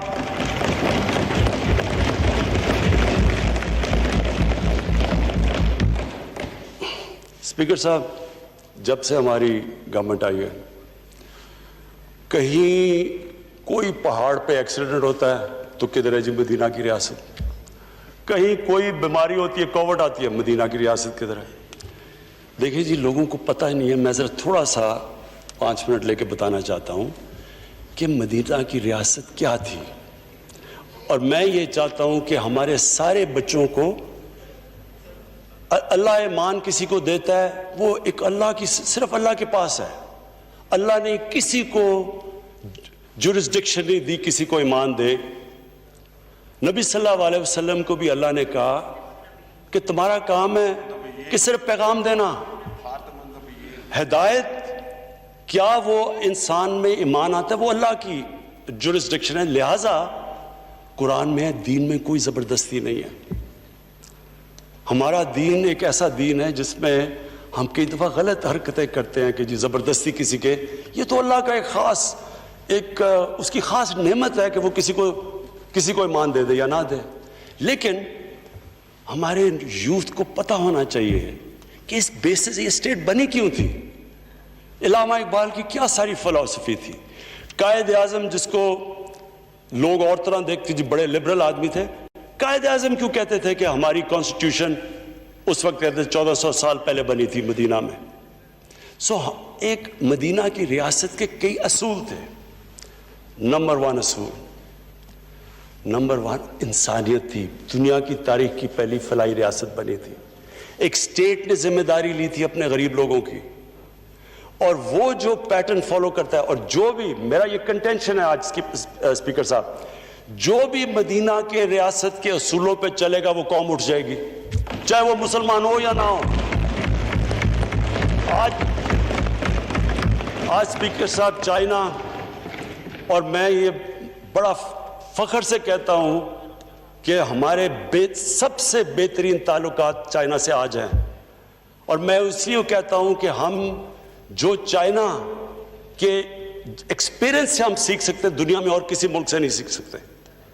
چائنا نے وہ کیا جو مدینہ کی ریاست میں ہوا. ہمارے نبی صلی اللہ علیہ وسلم نے کمزور طبقے کو اوپر اٹھا کے ایک عظیم قوم بنا دی. چائنا نے 30 سال میں 70 کروڑ لوگوں کو غربت سے نکال کے آج وہ دنیا کی سب سے تیزی سے اکانومی، یعنی ساری دنیا کو پتا کہ چائنا کو اب کوئی it's a matter of time کہ چائنا دنیا کی سب سے بڑی پاور بن جائے. تو ہوا کیا، اللہ کی بھی برکت اس قوم پہ آتی ہے جو اپنے غریب کمزور طبقے کی مدد کرتا ہے. تو اس لیے ہمارا جو احساس پروگرام ہے انشاءاللہ یہ صرف ابھی تو ایمرجنسی کیش، اس کا پورا ہم نے پروگرام بنایا ہوا ہے کہ ہم نے کس طرح اپنے کمزور طبقے کو اوپر اٹھانا ہے. اس کا جو دوسرا مدینہ کی ریاست کا دوسرا جو بہت بڑا پرنسپل تھا وہ تھا میرٹ. ایک کتاب ہے انگریزی کی، کسی کو موقع ملے تو پڑھیں، دی عرب کانکوسٹ اس کا نام ہے. وہ لکھتی ہے کہ کیا ہوا کہ نبی صلی اللہ علیہ وسلم جنگ بدر، جی جی جی جی جی جی بالکل جی پلیز اسپیکر صاحب، میڈم پلیز اسپیکر صاحب پلیز میری ذرا یہ بات سن لیں، یہ میں ختم کر رہا ہوں اپنی تقریر. وہ کیا سرکار مدینہ نے جو 620، یہ تاریخی ہٹ ہے، یہ کوئی گریک میتھولوجی نہیں ہے، تاریخ کا حصہ ہے. 624 یا 25 میں جنگ بدر ہوتی ہے، 313 لوگ ہوتے ہیں. اور 636 میں 11 سال کے بعد جو سپر پاور تھی ایک بیزنٹائن ایمپائر، وہ کولیپس کر جاتی ہے، ان کے سامنے گھٹنے ٹیک دیتی ہے یارموک میں 11 سالوں میں. اور 12 سالوں میں پرشین ایمپائر جو دوسری سپر پاور ہے وہ گر جاتی ہے. کچھ تو ہوا ہوگا کہ ان 11-12 سالوں میں وہ سارا ایک دنیا میں ایک ایسا کوئی ایکسپلین نہیں کر سکتا. اللہ اکبر، اللہ اکبر.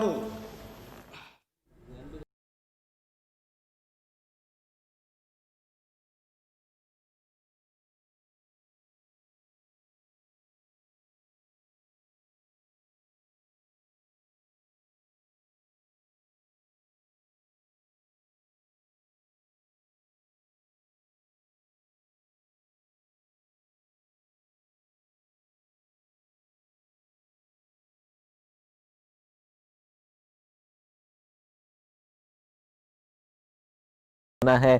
صوبوں نے کورونا سے متعلق خود ہی اقدامات شروع کیے. ہمارا ماحول ووہان اور مغربی ممالک سے مختلف ہے.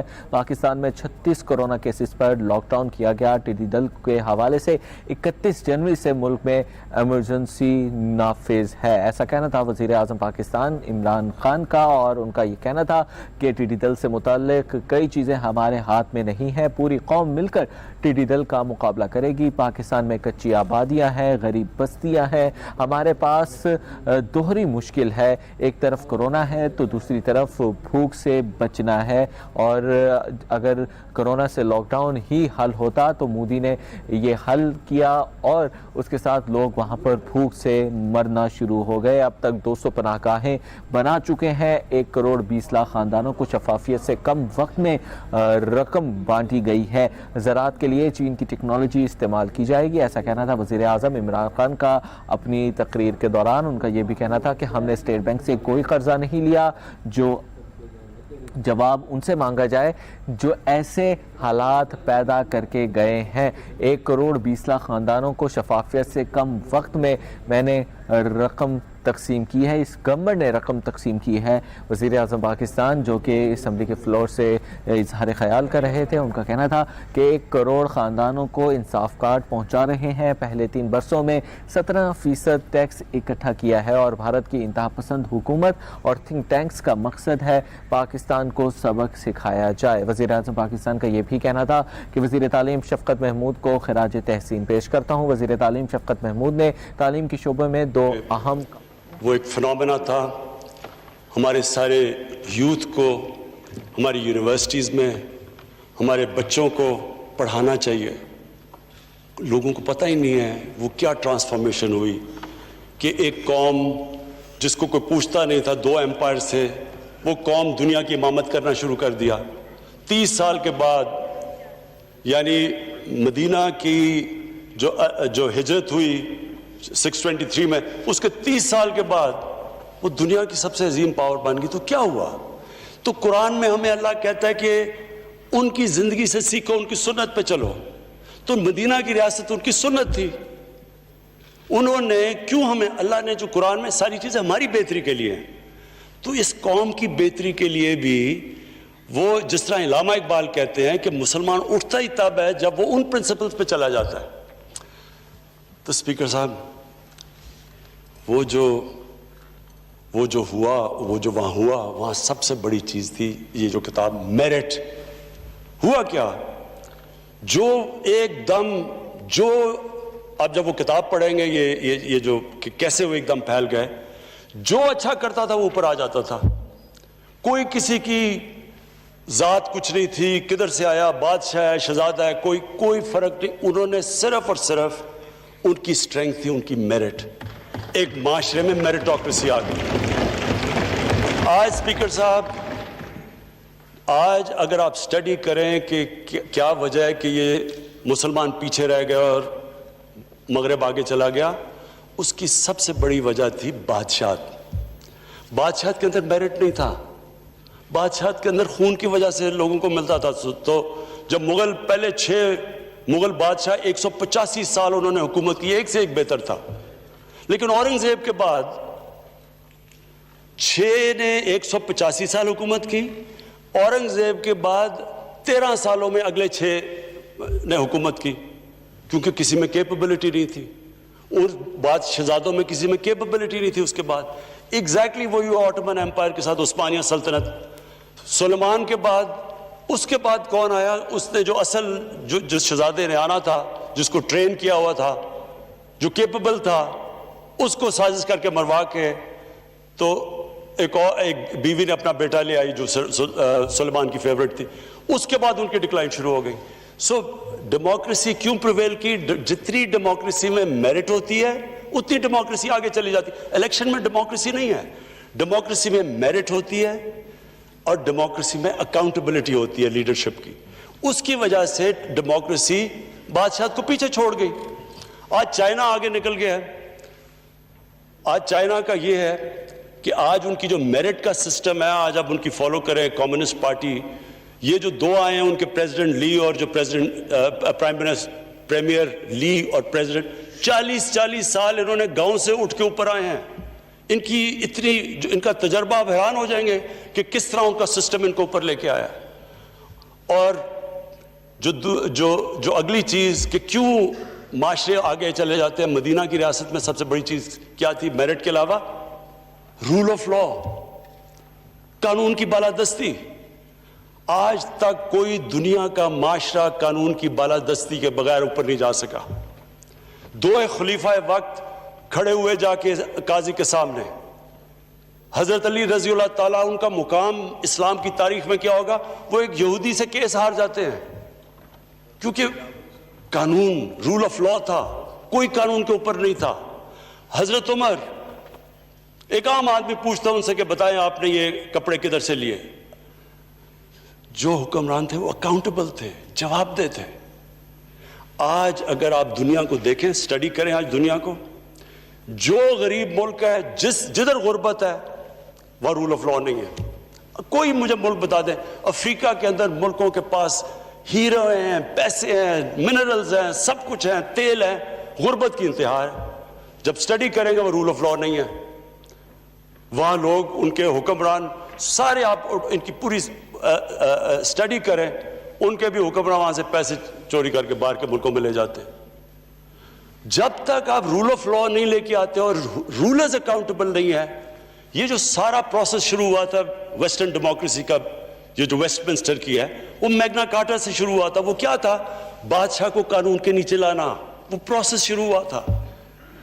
تو ہم آج پاکستان میں یہ اپنے ذہن میں ڈال رہے ہیں کہ کوئی ملک آج تک جب تک ان کے جو حکمران ہیں ان کو ملک کے قانون اپلائی نہیں کرتے اور وہ اکاؤنٹیبل نہیں ہیں، وہ جواب دہ نہیں ہیں، وہ ملک ترقی نہیں کر سکتا. آج تقریباً 1 ٹریلین 1000 ارب ڈالر غریب ملکوں سے جاتا ہے امیر ملکوں میں ہر سال.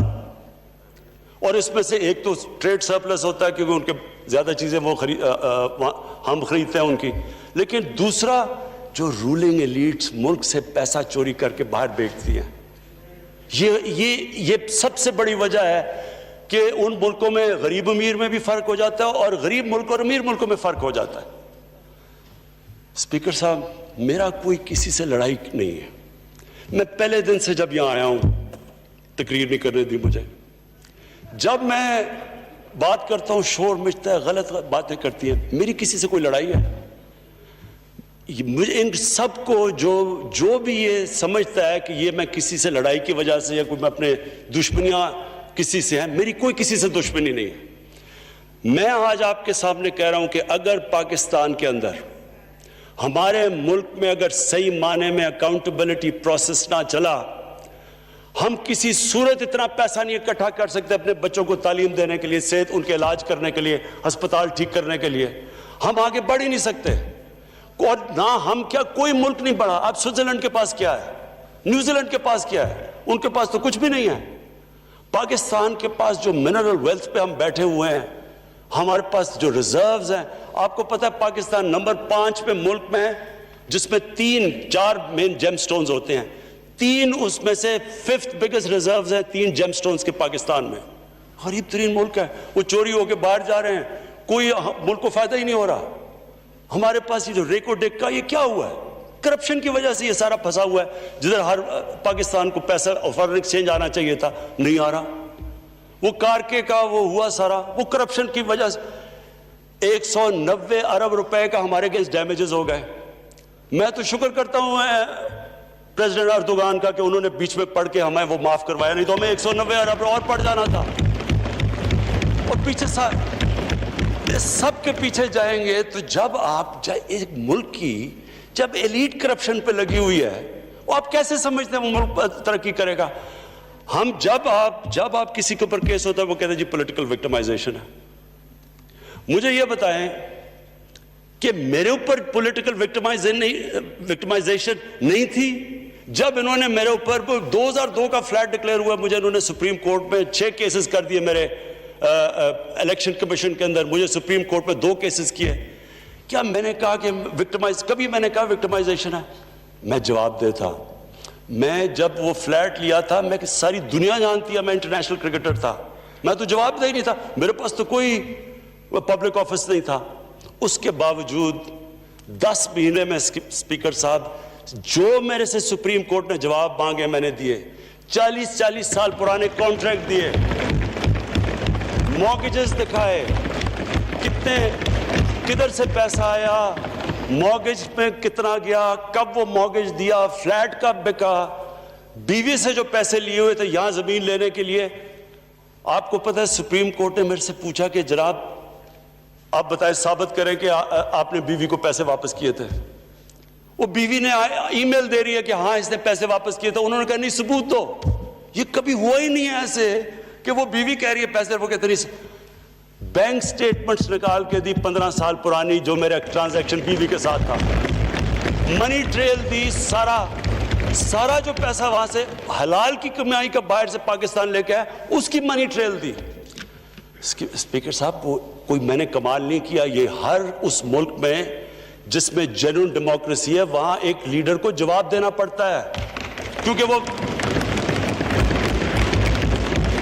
امانت دار ہوتا ہے، وہ پبلک کے پیسے کا امانت دار ہوتا ہے. یہ کوئی وکٹمائزیشن نہیں ہے. اور یہ جو نیب ہے یہ ہم نے تو نہیں نیب بنائی، ایک آدمی ہم نے بھرتی نہیں کروایا. نیب تو پرانی ہے، 90% کیسز بھی پرانے ہیں، لیکن گالیاں ہر روز مجھے پڑتی ہیں کہ جناب دیکھیں عمران خان نے یہ کر دیا وہ کر دیا. دیکھیں اسپیکر صاحب، میں چاہتا ہوں کہ ہماری پارلیمنٹ چلے، میں چاہتا ہوں کہ ڈیبیٹ ہو صحیح، کیونکہ ڈیبیٹ کے بغیر آئیڈیاز تراشے نہیں جاتے. ڈیبیٹ سب سے امپورٹنٹ چیز ڈیموکریسی کی اکاؤنٹیبلٹی اور میرٹ کے بعد تیسری چیز ہے وہ ڈیبیٹ ہوتی ہے. ڈیبیٹ سے کیا ہوتا ہے؟ اب دیکھیں انگلینڈ کے اندر بریکسٹ، کوئی بھی نہیں سمجھ رہا تھا کہ اتنے آدھا ملک ڈیوائیڈ ہو گیا، ایک کہتا رہنا ایک کہتا نہیں رہنا، لیکن انہوں نے کس طرح ڈیبیٹ کے بعد ایک ملک اکٹھا ہو گیا. یہ سب سے بڑا کمال ہوتا ہے. یہاں ڈیبیٹ ہی نہیں ہو سکتی، جب بات کرو وہ شروع ہو جاتے ہیں کہ جی وہ نیب نیازی نیکسس یا کبھی کچھ شروع ہو جاتے ہیں. یعنی اس طرح تو ملک دیکھیں نا. اسپیکر صاحب میں نے تو نہیں نیب بنائی، پوائنٹ یہ ہے کہ کیا فنڈامنٹل پرنسپل یہ ہے، کیا ہمارے جو اقتدار میں لوگ رہتے ہیں وہ جواب دینا چاہتے ہیں اپنی ویلتھ کا یا نہیں دینا چاہتے ہیں؟ اور اگر وہ نہیں دینا چاہتے تو باقی کیوں دیں گے؟ آپ جو کلچر ہوتا ہے وہ اوپر سے سیٹ ہوتا ہے. وہ کہتے ہیں fish rots from the top. جب اوپر سے خراب ہوتا ہے وہ سارا معاشرہ نیچے تک تباہ ہو جاتا ہے. کرپشن کا اسپیکر صاحب نمبر 1 پرابلم یہ ہوتا ہے کہ ملک میں جو پیسہ ہیومن ڈیولپمنٹ میں جانا ہوتا ہے وہ لوگوں کی جیبوں میں چلا جاتا ہے.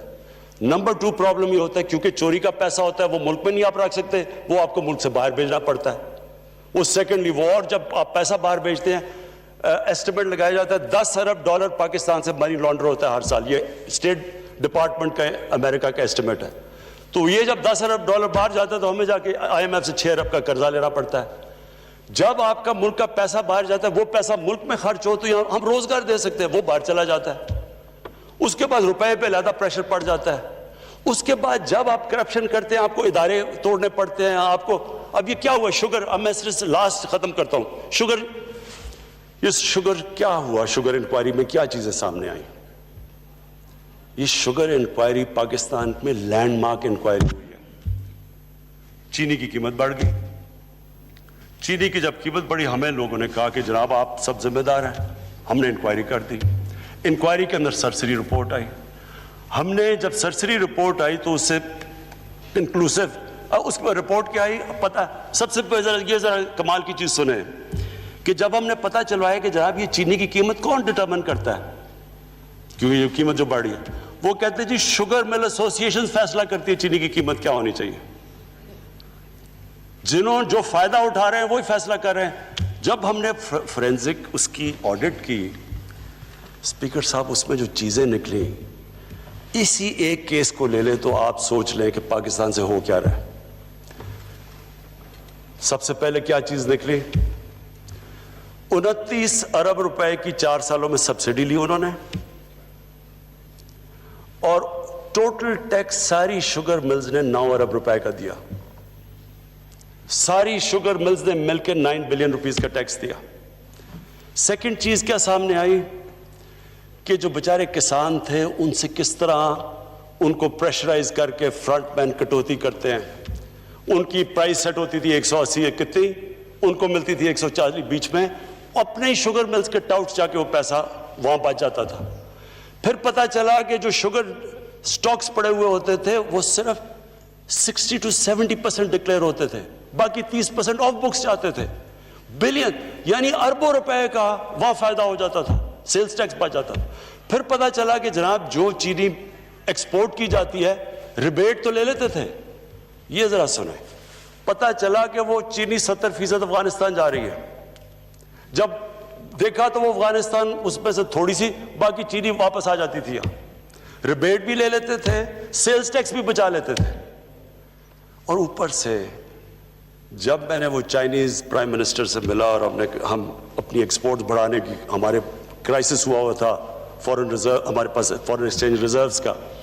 تو جب میں نے چائنیز پرائم منسٹر کو کہا کہ جی ہم اس نے کہا سرپلس کیا، میں نے کہا جی شوگر ملز نے ہمیں سب نے کہا کہ جناب اگر آپ چینی نہیں اٹھائیں گے تو کسانوں کے ہم کسانوں سے نہیں لیں گے تو کسان سڑکوں پہ آ جائیں گے تو آپ کو ریبیٹ دینی پڑے گی. پریشر میں ہم نئی گورنمنٹ آئی, ہم نے ریبیٹ دے دی. تو اب جب وہ بیچ رہے ہیں, جب میں نے اس سے کہا کہ جی ہمارے پاس چینی کا سرپلس ہے, تو یہ شاہ جی یہاں بیٹھے ہوئے تھے ساتھ میرے, مجھے کہتا چینی تو ہم آپ کی لے رہے ہیں, آپ کی چینی کی کوالٹی بھی بری ہے اور آپ کی چینی ہمارے سے ہے بھی زیادہ مہنگی. تو اسپیکر صاحب یہ ہے ایلیٹ کیپچر اس ملک کا, یہ ہے المیہ. اور یہ میں آج آپ کو بتا رہا ہوں, یہ جیسی جیسی ہم کھولتے جائیں گے آگے, یہ آپ دیکھیں گے کہ یہ سارا ملک میں ایسے ہو رہا ہے. جو لوگ اوپر بیٹھے ہوئے ہیں وہ نہ ٹیکس دیتے ہیں, عوام کو بھی مہنگی چیزیں دیتے ہیں, مونوپلیز ہیں. سارے جتنے اسٹیٹ کے ادارے تھے, جتنے ریگولیٹرز تھے, S C C P, competition commission of Pakistan, F B R, سب ملے ہوئے تھے. انہوں نے 2 بکس رکھی ہوئی تھی, ایک بک کے اندر کہ وہ جو آفیشل ہے, دوسری بک کے اندر باقاعدہ رکھا ہوا ہے کہ کین کمشنر کو کتنے تنخواہ جا رہی ہے, وہ ایف بی آر والے کو کتنے پیسے جا رہے ہیں. باقاعدہ کتابوں میں لکھا ہوا ہے کہ ساروں کو رشوت دے رہے تھے. تو میں صرف یہ کنکلوڈ کرتا ہوں اسپیکر صاحب, میں اپنی اپوزیشن سے بڑے رسپیکٹ سے کہنا چاہتا ہوں, میری کوئی کسی سے دشمنی نہیں ہے, نہ میں کچھ بدلہ لینا چاہتا ہوں. میں صرف یہ بلیو کرتا ہوں کہ ہمارا ملک, اللہ نے اس کو اتنی نعمتیں دی ہیں, اللہ نے اس سے کیا کیا چیزیں نہیں ہمیں دی, لیکن جب تک اس ملک کے اندر رول آف لا مینز کہ every one is equal in front of law, جب تک رول آف لا اور لیڈرشپ کی اکاؤنٹیبلٹی نہیں ہوگی, ہم بھی وہی سارے بنانا ریپبلکس کی طرح